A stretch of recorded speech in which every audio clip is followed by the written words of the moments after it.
Jackson is in fact still searching for his first win against a team that is over 500 this year. He will get the next chance this coming weekend against the 5-2 Colts after struggling in the team's losses to the Chiefs and the Steelers.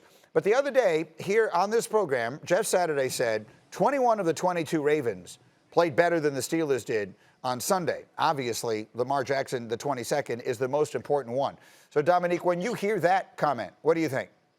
I think Jeff Saturday is really good at TV, but that's not exactly true. Like that's a fun way to put it. But I think the reason why they were in the game and the reason why they lost the game is Lamar Jackson. And we all know that this team is built around Lamar Jackson, which includes having some big blocking type receivers like Boykin and Snead. Those guys are really good at what they do in this offense, but I think it does limit the ability of the offense to have big plays. And they aren't having the big plays either in the running game or the passing game that they had last year. If they can find a way to do that, and I think some of that is on Lamar Jackson. Absolutely, there's some really awful passes and turnovers and decisions he made in that game, but he's also the reason why they were in that game. I think back to when that touchdown got called back, and he went back in the huddle and told those guys, calm down, we're going to score again, and he got him in there again. So it's tough to put it all on Lamar Jackson, but he certainly deserves his fair share of criticism. Clearly. David, what is your perspective as you watch that game and you watch the development of a guy? Again, he was the MVP and had one of the great seasons of all time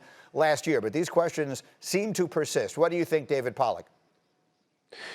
I don't agree with Saturday either. I agree more with Nick. And if you look at the offensive line, by the way, last year when you watched the Baltimore Ravens, they owned the line of scrimmage. And now Ronnie Stanley out for the year. Orlando Brown Jr. banged up.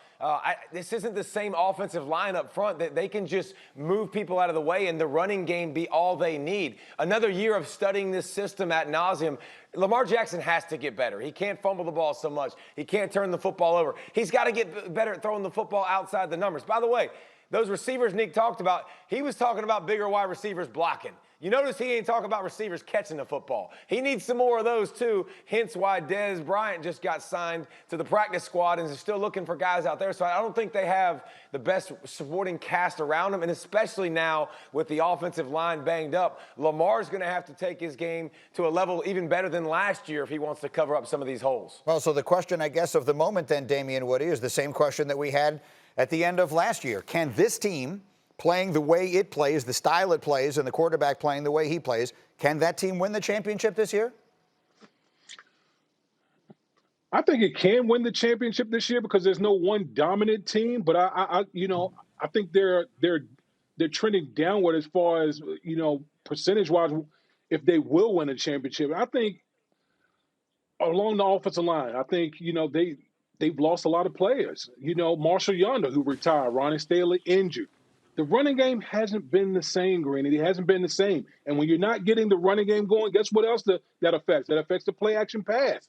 So everything has a trickle-down effect. And I think that's why when you look at the Baltimore Ravens, even more pressure is on Lamar Jackson, particularly in the passing game, because they're not able to run the ball as well as they were last year. So unless Lamar Jackson gets a lot better, particularly throwing the ball outside the numbers, I think that's going to be an impediment on the Baltimore Ravens ultimately winning the championship. Graziano, what do you hear from inside about the concern about all of these big games?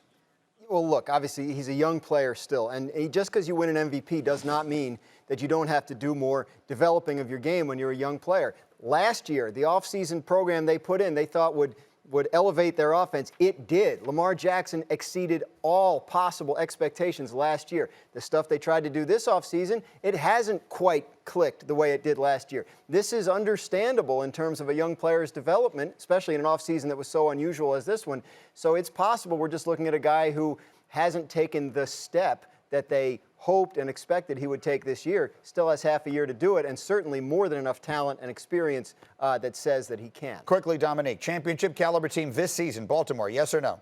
Yeah, absolutely. I think they have the defense. They save a lot of money on offense. They don't spend a lot on those players, including the quarterback. They've invested it in that defense. I think that they are a legitimate championship caliber team, but obviously they're not the favorite at this point in my view.